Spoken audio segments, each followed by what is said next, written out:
Finding the domain of a vector-valued function is like finding the domain of three separate single-valued functions. So the domain, remember, is what values we can put into the function, what values it will take as inputs.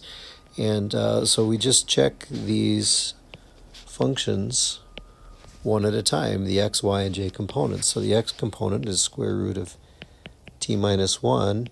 The domain of that thing is the set of all values of t such that t is greater than or equal to 1. Because any other value of t would give us a square root of negative 1, which wouldn't work. So we've got that. Now the domain of the j component, or the y component of this vector valued function, is the set of all t such that t is not equal to plus or minus 2. Because if t were to equal plus or minus 2, we would end up with a 0 in the denominator. And finally, the z component, the domain is the set of all t such that t is positive, because the natural log of 0 is not defined, the natural log of a negative number is not defined.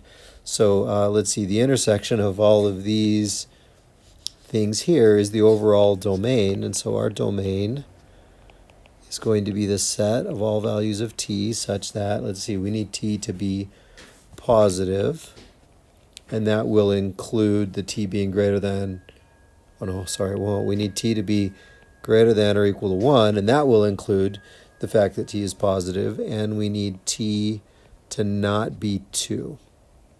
So those things together give us the domain for this vector valued function. So again, for a vector valued function, we're just checking the components in the domain one at a time and then kind of combining into one overall domain.